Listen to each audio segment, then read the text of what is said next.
नमस्ते सभी को।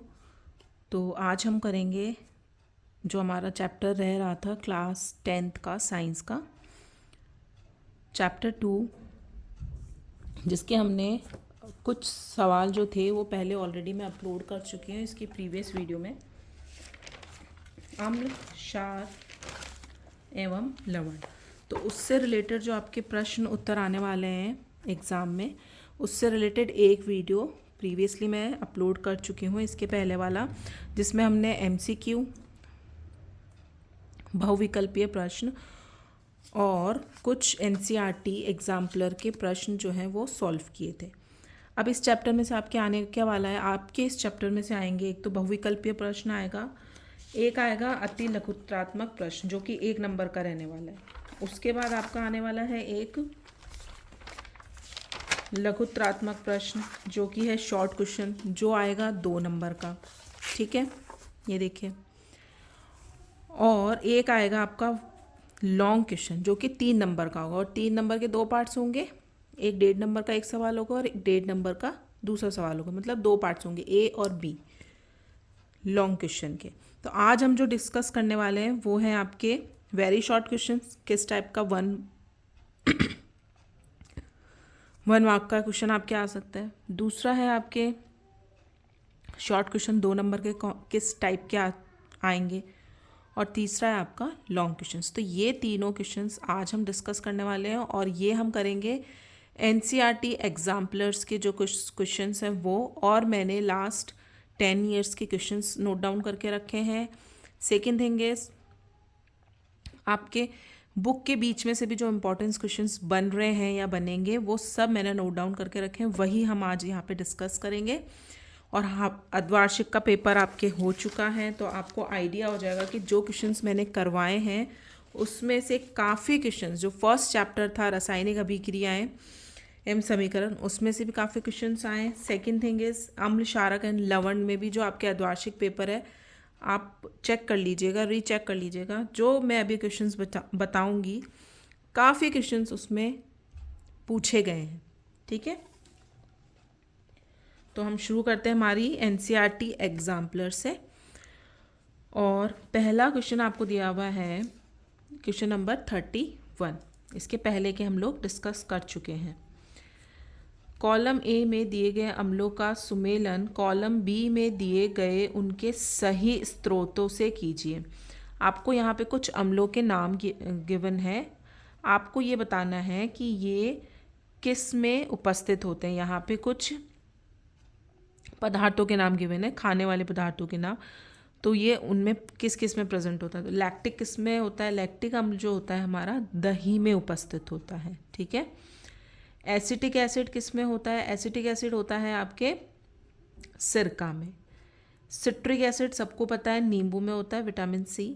एंड ऑक्जेलिक एसिड आपका ऑक्जेलिक अम्ल उपस्थित होता है टमाटर में। तो हम इसको मैं यहाँ पे मेंशन कर देती हूँ। लैक्टिक अम्ल होता है आपका दही में, एसिटिक अम्ल होता है आपका सिरका में, सिट्रिक अम्ल होता है नींबू में, और ऑक्जेलिक अम्ल होता है डी टमाटर में। तो ये इस तरीके से आपको मैच करने के लिए नहीं आएंगे, आपसे पूछा जा सकता है ऐसे कि दही में कौन सा अम्ल उपस्थित होता है, ऑक्जेलिक अम्ल किस में उपस्थित होता है, ये भी पूछा जा सकता है, या टमाटर में कौन सा अम्ल उपस्थित होता है। इस टाइप के सवाल आपसे पूछे जा सकते हैं। क्वेश्चन नंबर 32 आपको गिवन है।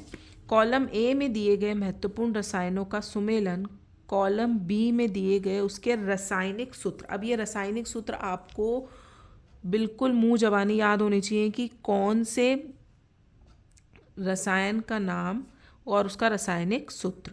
ठीक है, प्लास्टर ऑफ पेरिस ये सबको पता होना चाहिए। इससे रिलेटेड बहुत सारे सवाल आपसे पूछे गए हैं प्रीवियस पेपर्स में भी। तो प्लास्टर ऑफ पेरिस का जो रासायनिक सूत्र है वो आपको मुंह जबानी याद होना चाहिए। ठीक है, तो प्लास्टर ऑफ पेरिस का जो रासायनिक सूत्र होता है वो होता है calcium sulphate CaSO4 dot half H2। इसमें जो एक क्रिस्टलीकृत वाटर की जो मात्रा होती है ना वो आधी होती है। ठीक है, जिप्सम में होता है पूरा हार्ड वाटर, ये पूरा एक जिप्सम जो होता है प्लास्टर ऑफ पेरिस का ही ठोस पदार्थ होता है, जो कि जल के काफ़ी अणुओं को अवशोषित कर लेता है। और ये जो हाफ H2O होता है, जो इसमें अर्ध आधी मात्रा में जल उपस्थित होता है, वो जल को अवशोषित कर लेता है बहुत ज़्यादा मात्रा में अगर नमी है वातावरण में तो, और उसकी वजह से ये ठोस बन जाता है। और वो किसका निर्माण करता है? जिप्सम का। तो इसका फॉर्मूला होता है जिसमें क्रिस्टलीकृत वाटर जो होता है, क्रिस्टलीकरण जल की मात्रा होती है 2H2O। ठीक है। Bleaching powder CaOCl2, calcium oxychloride, बुझा हुआ चूना जो कि पानी से रिएक्शन कर चुका है। पानी से रिएक्शन करने के बाद क्या लेगा? हाइड्रोक्सिल आयन ले लेगा और कैल्शियम OH का होल ट्वाइस, ये होता है आपके बुझा हुआ चूने का सूत्र। अब हम आते हैं नीचे नेक्स्ट क्वेश्चन पे। निम्नलिखित पदार्थों की लिटमस पत्र पर क्या क्रिया होगी? निम्नलिखित पदार्थों के यहाँ पे कुछ आपको नाम दिए गए हैं। अब ये लिटमस पत्र पे कैसी अभिक्रिया देंगे उसके बारे में आपको बताना है।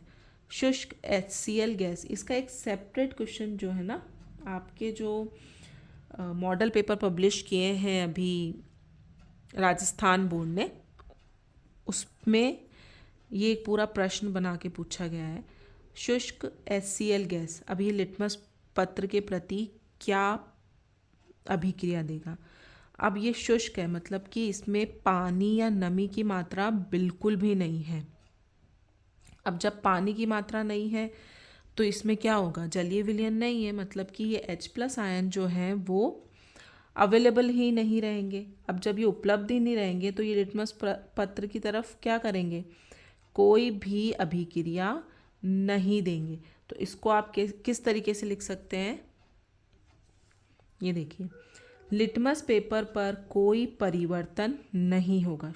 शुष्क HCl अगर लिखा हुआ है, गैस लिखा हुआ है, ठीक है, लिटमस पेपर पर कोई परिवर्तन नहीं होगा क्योंकि गैसीय अवस्था में कोई आयनीकरण नहीं होगा।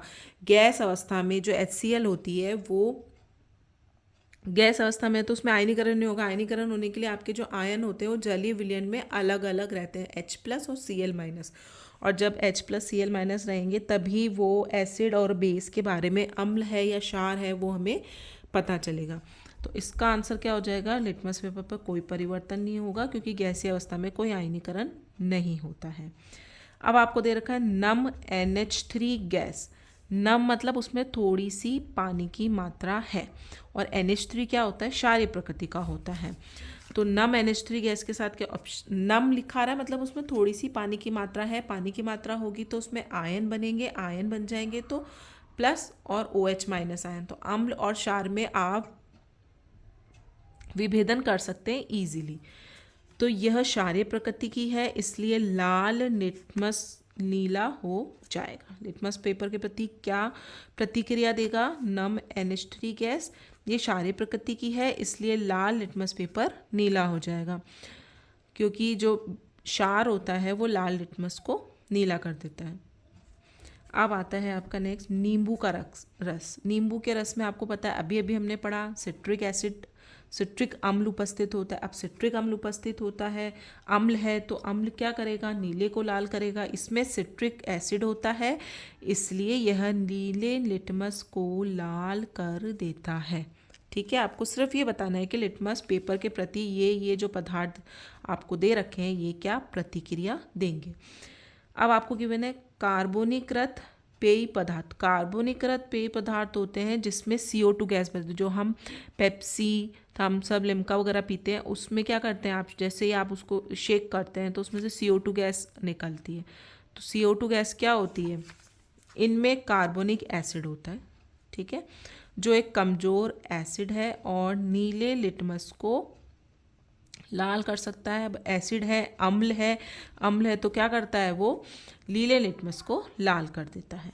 दही, दही में क्या होता है? दही में भी हमारे लैक्टिक एसिड, लैक्टिक अम्ल उपस्थित होता है। अम्ल है, फिर से ये क्या करेगा? इसमें लैक्टिक एसिड उपस्थित होता है इसलिए नीला लिटमस लाल हो जाएगा। ठीक है। तो आपको पता होना चाहिए कि कोई पदार्थ है तो उसमें अम्ल उपस्थित है या क्षार उपस्थित है। उसके बेसिस पे आप बता सकते हैं कि वो लिटमस पेपर के प्रति क्या प्रतिक्रिया देगा। ओके, नेक्स्ट आते हैं हम साबुन का विलयन। अब साबुन में आपको पता है कि क्षार उपस्थित होता है, ठीक है।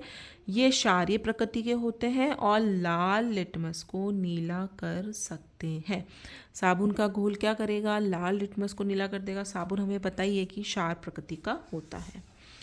नेक्स्ट क्वेश्चन आता है हमारा क्वेश्चन नंबर 34। चींटी के दंश में उपस्थित अम्ल का नाम बताइए। चींटी का जो डंक होता है उसमें कौन सा अम्ल उपस्थित होता है, ये क्वेश्चन भी 2-3 बारी पूछा गया है। तथा इसका रासायनिक सूत्र दीजिए। चींटी के दंश के कारण हुई जलन से राहत पाने के लिए प्रयुक्त सामान्य विधि भी दीजिए। चींटी के डंक में कौन सा अम्ल उपस्थित होता है, चींटी के डंक में मेथेनोइक एसिड, मेथेनोइक अम्ल उपस्थित होता है, जिसको हम क्या बोलते हैं, फॉर्मिक एसिड भी बोलते हैं। इसका रासायनिक सूत्र HCOOH है। राहत पाने के लिए उस पर कोई भी उपलब्ध दुर्बल क्षारक जैसे बेकिंग सोडा लगाना चाहिए। बेकिंग सोडा हमारे सबके घरों में उपस्थित होता है और ये एक दुर्बल क्षार है। और जब अम्ल और क्षार अभिक्रिया करते हैं तो वो एक दूसरे के जो प्रभाव होते हैं उसको उदासीन कर देते हैं। उदासीकरण की अभिक्रिया हो जाती है, उससे आपका जो जलन हो रही है उस अम्ल की वजह से, मेथेनोइक अम्ल की वजह से वो कम हो जाएगी। अम्ल क्षार एक दूसरे को उदासीन कर देंगे। और हमेशा दुर्बल क्षारक ही काम में लेना है, स्ट्रॉन्ग प्रबल क्षार काम में नहीं लेना है, क्योंकि मेथेनोइक एसिड, फॉर्मिक एसिड जो होता है वो भी एक दुर्बल क्षार है, ठीक है।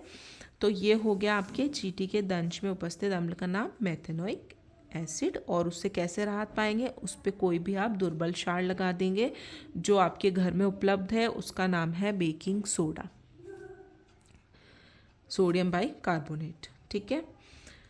अब 35 क्वेश्चन आपको गिवन है। क्या होता है जब अंड कवच में, मतलब अंडे के बाहर की तरफ जो कोटिंग होती है ना वाइट कलर की, उसमें नाइट्रिक अम्ल मिलाया जाता है। नाइट्रिक अम्ल होता है आपका HNO3, ठीक है।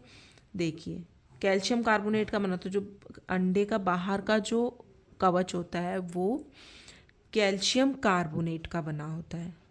अब आप कैल्शियम कार्बोनेट की रिएक्शन किससे करा रहे हैं, HNO3 के साथ करवा रहे हैं। तो क्या बनेगा, कैल्शियम नाइट्रेट, वाटर और कार्बन डाइऑक्साइड आपकी निकलेगी गैस। जब इसमें नाइट्रिक अम्ल मिलाया जाता है तो कार्बन डाइऑक्साइड गैस निकलती है, क्योंकि अंडे के छिलके में कैल्शियम कार्बोनेट होता है। तो कैल्शियम कार्बोनेट की अभिक्रिया कभी भी अम्ल के साथ कराई जाती है, या अम्ल या क्षार की अभिक्रिया कभी भी धातु कार्बोनेटों के साथ करवाई जाती है, तो आपकी CO2 गैस निकलती है, कार्बन डाइऑक्साइड गैस निकलती है। इसका सवाल भी कई बार आपको नाइट्रिक अम्ल भी दिया जा सकता है, HCl भी दिया जा सकता है, H2SO4 भी दिया जा सकता है, और प्रबल क्षार भी दिए जा सकते हैं, ठीक है। लेकिन निकलेगा क्या, आपके CO2 गैस रिमूव होती है, क्योंकि इसमें कैल्शियम कार्बोनेट उपस्थित होता है अंड कवच में। मतलब अंडे की जो चारों तरफ की वाइट होती है वो कैल्शियम कार्बोनेट की बनी होती है, ठीक है। अब है 36। एक विद्यार्थी ने 2 पृथक बीकरों में फर्स्ट एक अम्ल तथा सेकंड वाले में 2 अलग अलग टेस्ट ट्यूब लिए, बीकर लिए हैं, उसमें अलग अलग, एक में अम्ल लिया, एक में क्षार का विलयन लिया। यह विलयनों को लेबल चिन्हित करना भूल गई। अब वो विद्यार्थी क्या है, भूल गया कि ये अम्ल कौन सा था और क्षार कौन सा था। प्रयोगशाला में लिटमस पत्र उपलब्ध नहीं है। चूँकि दोनों विलयन रंगहीन है, वह इन दोनों में विभेद कैसे करेगी। एक आपके पास टेस्ट ट्यूब है अम्ल की, एक टेस्ट ट्यूब है आपके पास क्षार की। अब आप उसमें कैसे डिफ्रेंशिएट करेंगे, आपके पास लिटमस पेपर भी नहीं है। ऐसे हम चाहे तो लिटमस पेपर से कर सकते हैं, लेकिन जब लिटमस पेपर नहीं होता है तो कैसे करेंगे। लिटमस की अनुपस्थिति में अम्ल और क्षार का परीक्षण करने के लिए अन्य प्राकृतिक या कृत्रिम पदार्थों का उपयोग किया जा सकता है, जैसे मिथाइल ऑरेंज और फिनोफ्थलीन। ये मिथाइल ऑरेंज और फिनोफ्थलीन जो हैं ये आपके कृत्रिम सूचक होते हैं, ठीक है। ऐसे पदार्थों को संश्लेषित सूचक कहा जाता है क्योंकि ये लैब में बनाए गए, प्रयोगशाला में बनाए गए। रंग में परिवर्तन के द्वारा यह सूचक हमें बताते हैं कि कोई पदार्थ अम्ल है या क्षारक है। तो फिनोफ्थलीन जो होता है ना, यह आप अपनी लेबोरेटरी में काम में लेते होंगे जब आप रिएक्शन कोई टेस्ट करते हैं, तो ये टेस्ट होता है और ये लैब में आपने ट्राई किया होगा। फिनोफ्थलीन जो होता है वो रंगहीन होता है। ये सिर्फ मैंने एग्जाम्पल समझाने के लिए लिखा है, वरना जो क्वेश्चन आपको गिवन है उसका आंसर यहाँ तक ही होगा कि अगर लिटमस पेपर अनुपस्थित है तो आप कोई भी कृत्रिम संश्लेषित सूचक का उपयोग कर सकते हैं, और वो संश्लेषित सूचक क्या होते हैं, मिथाइल ऑरेंज और फिनोफ्थलीन। तो फिनोफ्थलीन रंगहीन होता है, ठीक है। अब वो अम्लीय विलयन में कैसा कलर देंगे, अम्लीय विलयन के अंदर वो रंगहीन ही रहते हैं। तो आप जैसे फिनोफ्थलीन उसमें डालेंगे तो अम्लीय विलयन तो रंगहीन ही रहने वाला है। अगर फिनोफ्थलीन रंगीन है, आपने अम्लीय विलयन में उसको डाला और आपका विलयन अभी भी रंगहीन है, तो वो जो टेस्ट ट्यूब है उसमें क्या उपस्थित है, अम्ल उपस्थित है। फिर क्षारीय विलयन में गुलाबी रंग देते हैं। एक दूसरी जो आपकी टेस्ट ट्यूब है जिसको आपने चिन्हित नहीं किया है, अगर आप उसमें फिनोफ्थलीन डालेंगे, रंगहीन फिनोफ्थलीन, तो वो गुलाबी रंग का हो जाएगा, मतलब कि उस टेस्ट ट्यूब में क्या उपस्थित है, आपका क्षारीय विलयन उपस्थित है। तो अगर लिटमस पेपर नहीं है तो आप फिनोफ्थलीन, मिथाइल ऑरेंज दोनों में से किसी भी संश्लेषित सूचक का उपयोग करके ये पता लगा सकते हैं कि अम्ल कौन सा है और क्षार कौन सा है। ओके, तो अब हम आते हैं हमारे नेक्स्ट क्वेश्चन पे। ऊष्मन के द्वारा आप बेकिंग पाउडर तथा धावन सोडा में विभेद कैसे करेंगे। सबसे पहले तो ऊष्मन होता है गरम करके, गरम करने पर बेकिंग पाउडर और धावन सोडा आपका होता है वॉशिंग सोडा भी बोला जाता है, धोने का सोडा, कपड़े धोने का सोडा जिसको बोलते हैं। उनमें आप कैसे विभेद करेंगे। तो जो बेकिंग पाउडर होता है, बेकिंग सोडा होता है सोडियम बाइकार्बोनेट NaHCO3, इसको गर्म करने पर कार्बन डाइऑक्साइड गैस बनता है। अब कार्बन डाइऑक्साइड गैस जो CO2 गैस होती है वो चूने के पानी को दूधिया कर देता है। यह जलती हुई माचिस को भी बुझा सकता है। तो हम इस टेस्ट के द्वारा गर्म करने पर CO2 गैस निकल रही है, ठीक है, और सोडियम कार्बोनेट बन रहा है। ऐसे हम बेकिंग पाउडर। दूसरा है जबकि धावन सोडा, वॉशिंग सोडा जो होता है सोडियम कार्बोनेट जिसमें क्रिस्टलीकृत जल की मात्रा होती है 10H2O, को गर्म करने पे ऐसी कोई गैस नहीं बनती है, और इसलिए चूने के पानी को और जलती हुई माचिस पर इसका कोई प्रभाव नहीं करता। कैसे आप अलग अलग करेंगे, इसमें CO2 गैस निकलेगी, उस CO2 गैस में जब आप माचिस की तीली लेके जाएंगे तो वो बुझ जाएगी, लेकिन इसको गर्म करने पर ऐसी कोई भी CO2 गैस नहीं निकलती है। तो इसलिए आप अगर माचिस की तीली वहाँ जलती हुई लेके जाएंगे तो उस पर कोई प्रभाव नहीं पड़ेगा। तो आप ऐसे पता लगा सकते हैं कि ये धावन सोडा था और ये क्या था, आपका बेकिंग सोडा था। Okay, now coming to the next question जो है कि है हमारा क्वेश्चन नंबर 38। क्वेश्चन नंबर 38 आपको गिवन है लवण ए। एक लवण है ए जो सामान्यतः बेकरी उत्पादों में काम आता है। बेकरी उत्पादों में हम किसको काम में लेते हैं, सोडियम बाइकार्बोनेट, बेकिंग सोडा को, ठीक है। बेकरी उत्पादों में बेकिंग पाउडर, बेकिंग सोडा को काम में लिया जाता है। गर्म किए जाने पर यह एक अन्य लवण बी में परिवर्तित हो जाता है जो कि स्वयं जल की कठोरता दूर करने में प्रयुक्त होता है। जल की कठोरता दूर करने में धावन सोडा, सोडियम कार्बोनेट जो है वो काम में लिया जाता है। ओके, साथ ही एक गैस सी मुक्त होती है। गैस सी को चूने के पानी में प्रवाहित करने पर वह दूधिया हो जाती है। तो गैस सी क्या हो सकती है हमारी, CO2, क्योंकि वही चूने के पानी को क्या करती है, दूधिया करती है। अब A, B तथा C को पहचानें। सबसे पहले आपको ये बताना है कि A क्या है जो बेकरी उत्पादों में काम में लिया जाता है, और B गर्म करने पे वो किस में परिवर्तित हो रहा है, ठीक है। तो वो गर्म करने पर किस में परिवर्तित होगा, ये आपका एक केमिकल रिएक्शन आपको वहाँ पे मेंशन करनी पड़ेगी। तो आंसर क्या होगा इसका, बेकरी उत्पादों में आमतौर पर इस्तेमाल होने वाला लवण ए क्या है, सोडियम बाइकार्बोनेट, NaHCO3 जिसको कि बेकिंग सोडा भी बोला जाता है, उसको गर्म करने पर, ऊष्मा देने पर वो किस में टूट जाता है? लवण बी में, जो कि होता है सोडियम कार्बोनेट। इसका उपयोग पानी की कठोरता दूर करने के लिए किया जाता है। पानी की कठोरता दूर करने के लिए किसका उपयोग किया जाता है? सोडियम कार्बोनेट का, Na2CO3 का। ठीक है, बेकिंग सोडा को गर्म करेंगे, चेंज हो जाएगा सोडियम कार्बोनेट में, और कौन सी गैस निकल रही है? CO2 गैस और H2O पानी। गैस सी कार्बन डाइऑक्साइड है, CO2 है क्योंकि चूने के पानी को दूधिया बनाते हैं। चूने के पानी को दूधिया कौन बनाता है? CO2 गैस ही बनाती है, और ये हमको पता है, ये हमने पहले चैप्टर में भी पढ़ा है। अब हम आते हैं हमारे नेक्स्ट क्वेश्चन पे। क्वेश्चन नंबर 39 आपको क्या गिवन है? Sodium hydroxide. सोडियम हाइड्रोक्साइड होता है NaOH के निर्माण के लिए प्रयुक्त औद्योगिक प्रक्रमों में से एक में गैस X एक सह उत्पाद के रूप में बनती है। NaOH के निर्माण के समय एक गैस निकलती है जो कि X है। ठीक है, उसका नाम हमको अभी नहीं पता है। गैस X चूने के पानी से अभिक्रिया होने पर एक यौगिक Y देती है। चूने का पानी मतलब कैल्शियम हाइड्रोक्साइड, CaOH का होल ट्वाइस, जो कि रासायनिक उद्योगों में विरंजक कारक के रूप में प्रयुक्त होता है। विरंजक कारक का सूत्र आपको पता होना चाहिए, CaOCl2। ठीक है, संबंधित अभिक्रिया एवं रासायनिक समीकरण देते हुए X तथा Y को पहचानिए। अब ये प्रक्रम भी आपकी बुक में बहुत अच्छे से डिटेल में गिवन है।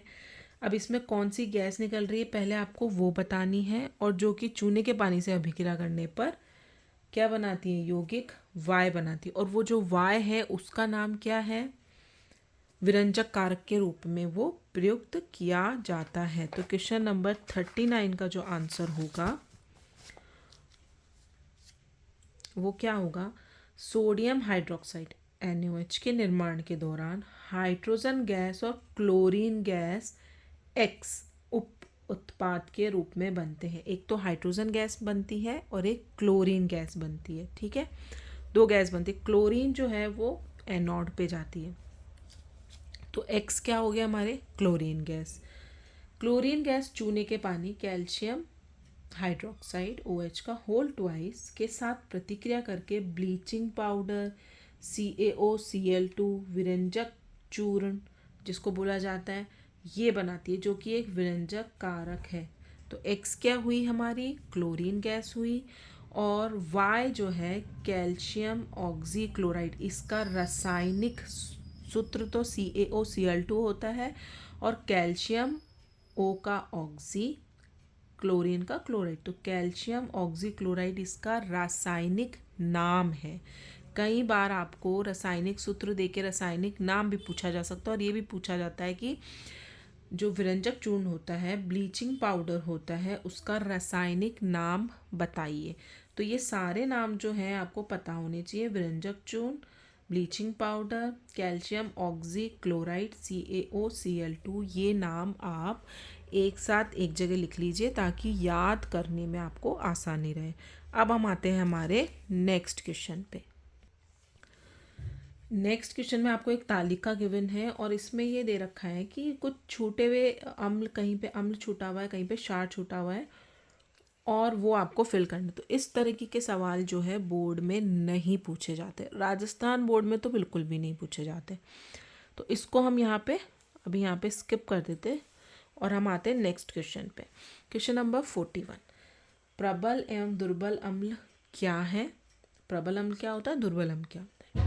अम्लों की निम्नलिखित सूची से प्रबल अम्लों को दुर्बल अम्लों से पृथक कीजिए। तो कुछ अम्ल आपको यहाँ पे गिवन है, और आपको बताना है कि प्रबल कौन सा है और दुर्बल कौन सा। तो उससे पहले आपको बताना है कि प्रबल अम्ल क्या होते हैं और दुर्बल अम्ल क्या होते हैं। तो प्रबल अम्ल क्या होते हैं?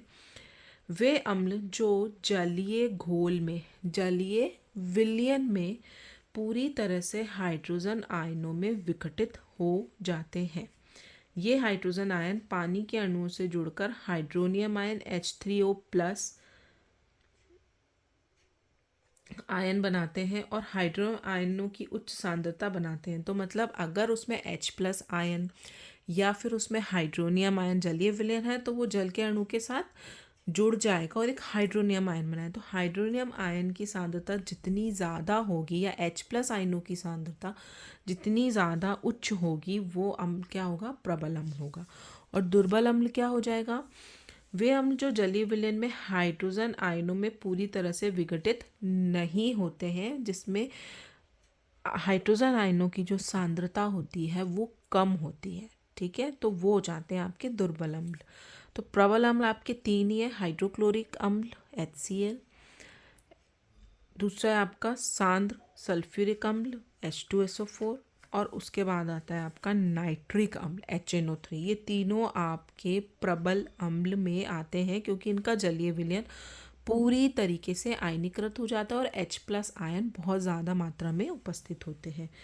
दूसरा आपका साइट्रिक अम्ल वीक है, एसिटिक अम्ल वीक है, फॉर्मिक अम्ल ये भी दुर्बल अम्ल की कैटेगरी में आते हैं। नेक्स्ट क्वेश्चन है हमारा, जब जिंक धातु की क्रिया एक प्रबल अम्ल के तनु विलयन से करा, प्रबल अम्ल मतलब हम HCl ले लेते हैं, वो प्रबल अम्ल है, उसका तनु विलयन मतलब कि उसमें पानी मिला हुआ है थोड़ा सा, कराई जाती है तो एक गैस मुक्त होती है। और ये क्वेश्चन है ना बहुत बार अलग अलग तरीके से राजस्थान बोर्ड के पेपरों में पूछा जा चुका है।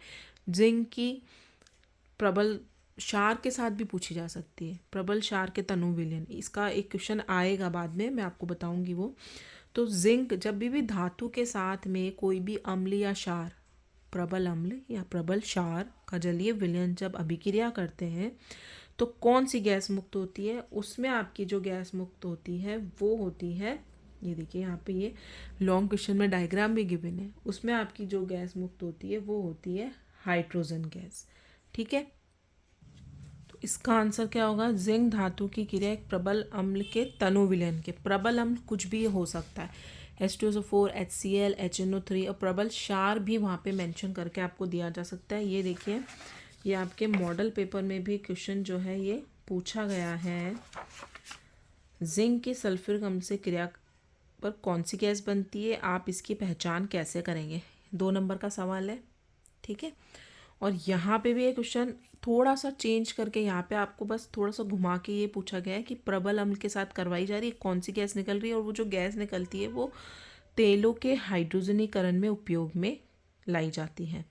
मुक्त गैस का नाम दीजिए। ठीक है, और बनने वाली गैस की पहचान के लिए परीक्षण लिखिए, आप उसको टेस्ट कैसे करेंगे कि ये गैस बनी है इसके अंदर। तो इसका आंसर क्या होगा, इसका आंसर होगा, ये आपके मॉडल पेपर में भी क्वेश्चन पूछा गया है और ये आपके बुक में भी है, और ये क्वेश्चन काफ़ी अलग अलग तरीके से कई बार पूछा गया है। जब जिंक तनु सल्फ्यूरिक अम्ल के साथ अभिक्रिया करता है तो हाइड्रोजन गैस बनती है। ठीक है, अभी मैंने आपको बताया था हाइड्रोजन गैस बनती है, जिंक H2SO4 के साथ रिएक्शन करेगा तो ZnSO4 बन जाएगा और हाइड्रोजन गैस आपकी निकल जाएगी। अब ये जो गैस होती है इसकी पहचान कैसे करेंगे आप, जब गैस से भरी परखनेली को जलती हुई मोमबत्ती के पास ले जाते हैं तो गैस फटफट की आवाज़ और नीली ज्वाला के साथ जलने लगेगी, इसका मतलब कि ये गैस कौन सी है, हाइड्रोजन गैस है। और ये इसका परीक्षण होता है कि अगर आपको हाइड्रोजन गैस चेक करनी है तो आप उसके ऊपर या तो जलती हुई माचिस की तीली ले जाइए तो वो नीली ज्वाला के साथ जलेगी। ये भी परीक्षण जो है आपको लैब में करवाया होगा। तो नीली ज्वाला और फटफट के आवाज़ से जलेगी तो वो हाइड्रोजन गैस है, और इस तरीके से हम इसका परीक्षण कर सकते हैं। तो ये देखिए 42 जो हमारा क्वेश्चन था, हाइड्रोजन गैस का उपयोग तेल के हाइड्रोजनीकरण में किया जाता है, और यही गैस का उपयोग जो है वो तेल के हाइड्रोजनीकरण में और किया जाता है, जिससे वनस्पति घी बनता है, जो हमारा डालडा घी जो होता है वो इसी तरीके से बनता है। अब ये अगर मॉडल पेपर में एक और क्वेश्चन जो आपके डिस्कस किए गए हैं वो मैं, एक तो आपका जिंक का सल्फ्यूरिक अम्ल के साथ हो गया है, अब ये पेपर हाथ आ गया तो मैं इसके भी क्वेश्चंस आपको करवा देती हूँ। ये आपका फर्स्ट चैप्टर का है, इसमें से अब आपके आने वाला था एक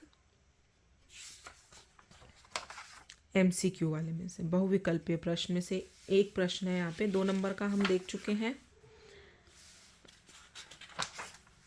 ये देखिए, कोई विलयन अंडे के पिसे हुए कवच से अभिक्रिया करके, कोई विलयन, विलयन कौन सा, ये भी आपकी बुक में गिवन है क्वेश्चन, एक गैस उत्पन्न करता है जो चूने के पानी को दूध, चूने के पानी का कहीं भी आ जाए आपके वर्ड तो चूने के पानी को दूध या सिर्फ CO2 गैस करती है, ठीक है।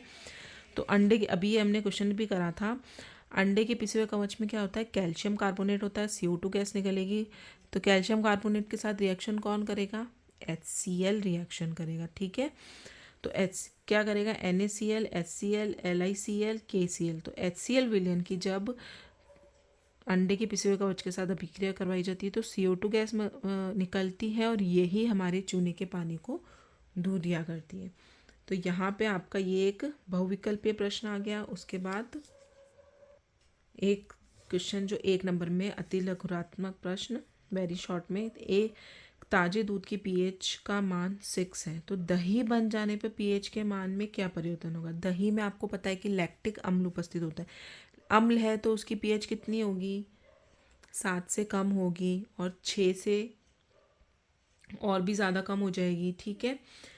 तो इसका आंसर क्या होगा, दूध का pH का मान कितना होता है, 6 होता है।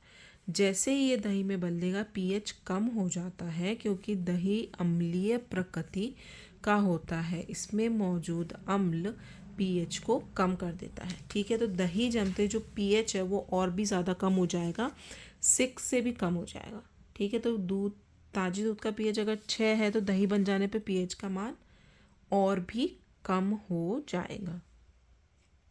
तो हमने MCQ डिस्कस कर लिया, 1 नंबर का जो सवाल आ रहा है वो डिस्कस कर लिया, और यहाँ पे जिंक की सल्फ्यूरिक अम्ल के साथ अभिक्रिया डिस्कस कर ली। एक आएगा आपका 3 नंबर का सेक्शन C में, इसी क्वेश्चन के, इसी चैप्टर के अभी हम कुछ जो आपके बोर्ड ने मॉडल पेपर पब्लिश किए हैं वो कर रहे हैं।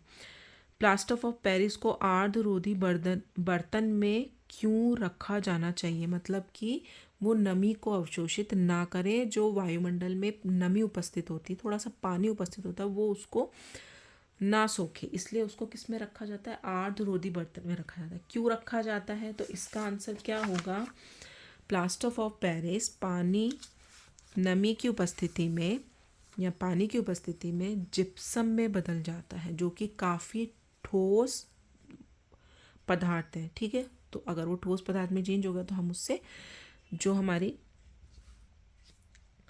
जिस काम में वो लिया जाता है POP, प्लास्टर ऑफ पेरिस, हम उसको उस यूज़ में नहीं ले पाएंगे, तो उसको आर्द्ररोधी बर्तन में रखा जाता है क्योंकि आर्द्रता की उपस्थिति में जिप्सम में बदल जाता है, जो कि काफ़ी कठोर ठोस पदार्थ है और जम जाता है, इसलिए उसको आर्द्ररोधी बर्तन में रखा जाता है।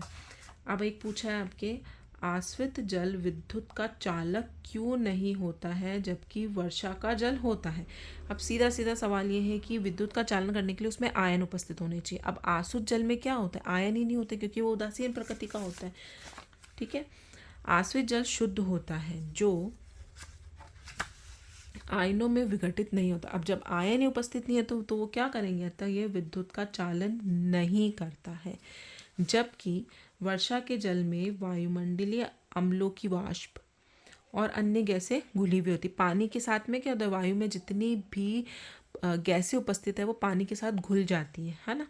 तो इन गैसों का घोल पानी को आयनीकृत कर देता है। जैसे बारिश हो रही है, वायुमंडल में जितनी भी गैसें हैं वो पानी में घुल गई और पानी में क्या हो गए, आयन उत्पन्न हो गए। आयन उत्पन्न होने के कारण या इन आयनों के कारण ही वर्षा का जल विद्युत का चालन करता है। तो आश्रित जल नहीं करता क्योंकि वो शुद्ध होता है, और वर्षा के जल में काफ़ी सारी अशुद्धियाँ उपस्थित होती है, उसकी वजह से पानी आयनीकृत हो जाता है, ठीक है। ये इसमें आपको ऑप्शंस मिलेंगे C पार्ट में, जो आपका 3 नंबर का सवाल आएगा उसमें आपको 2 क्वेश्चन मिलेंगे, आप जो चाहें वो क्वेश्चन अटैम्प्ट कर सकते हैं। और दूसरा क्वेश्चन जो आपके बोर्ड के मॉडल पेपर में गिवन है अथवा के अंदर, वो भी हम डिस्कस कर लेते हैं। HCl जलीय विलयन में अम्लीय अभिलक्षण प्रदर्शित करते हैं, मतलब जलीय विलयन में तो अम्लता के गुण आते हैं, जबकि अल्कोहल के विलयन में, अब वही जो HCl को अगर आप अल्कोहली विलयन बना देंगे, मतलब थोड़ा सा अल्कोहल मिक्स कर दिया, पानी की जगह क्या डाल दिया हमने, अल्कोहल का विलयन बना दिया अल्कोहल डाल के, तो अम्लता के अभिलक्षण प्रदर्शित नहीं होते। इसका आपको कारण बताना है। इसका कारण क्या होगा, क्योंकि HCl जल में पूरी तरह से आयनीकृत हो जाता है। आयनीकृत हो जाता है, मतलब H प्लस आयन और Cl माइनस आयन अलग अलग बन जाते हैं और H प्लस आयन उत्पन्न करता है, ये H प्लस आयन विलयन को अम्लीय बनाते हैं। जबकि एल्कोहल के विलयनों में HCl से H प्लस आयन मुक्त अवस्था में नहीं निकलते हैं, अतः HCl एल्कोहल के घोल में या एल्कोहल के विलयन में अम्लीय गुण प्रदर्शित नहीं करता है। अब जलीय विलयन में क्या होता है, HCl के साथ में हाइड्रोनियम आयन बनता है, या तो आप H3O प्लस लिख के ये अभिक्रिया दर्शाइए, या फिर H plus plus chloride ion, दो आयन बन गए। अब आयन बन गए तो क्या हो जाएगा, H प्लस आयन की सांद्रता के हिसाब से आप बता सकते हैं कि वो मुक्त अवस्था में हमारे H प्लस आयन मिल रहे हैं हमको, तो वो अम्लीय प्रकृति प्रदर्शित करेगा। लेकिन एल्कोहल में क्या होता है, एल्कोहल में यहाँ पे क्या प्रेजेंट होता है, ROH, ये फॉर्मूला होता है एल्कोहल का।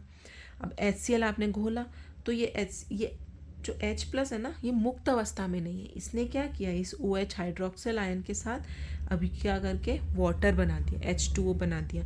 तो H प्लस आयन मुक्त अवस्था में नहीं है, अब नहीं है तो फिर H प्लस आयन जो है वो अम्लीय प्रकृति कैसे शो करेंगे। इसलिए एल्कोहल के विलयन में HCl अम्लीयता नहीं दर्शाते हैं, लेकिन जलीय विलयन में दर्शाते हैं। वो आप इस रासायनिक अभिक्रिया से इजीली समझा सकते हैं। ठीक है, उसके बाद हम आते हैं हमारे नेक्स्ट क्वेश्चन पे, शुष्क हाइड्रोक्लोरिक गैस। ये देखिए सवाल आ गया ना यहाँ पे, जो भी मैंने आपको NCERT एग्जाम्पलर में ये क्वेश्चन करवाया है, आप फिर से रिवाइंड करके देख सकते हैं। शुष्क हाइड्रो, ये यहाँ पे उसका उन्होंने सवाल बना दिया और वहाँ पे सिर्फ गिवन था कि ये लिटमस पेपर के प्रति क्या प्रतिक्रिया देंगे। तो शुष्क हाइड्रोक्लोरिक गैस शुष्क लिटमस पत्र के रंग को क्यों नहीं बदलती है। तो जो शुष्क हाइड्रोक्लोरिक गैस होती है, शुष्क लिटमस पत्र का रंग नहीं बदलती, क्योंकि जल की अनुपस्थिति में ये आयनीकरण ना कर पाने के कारण H प्लस आयन उत्पन्न नहीं कर पाती। अब आपका लिटमस पेपर भी ड्राई है, वो भी गीला नहीं है। अगर वो गीला होता और उसमें आप गैस में अगर लगाते हैं HCl गैस में,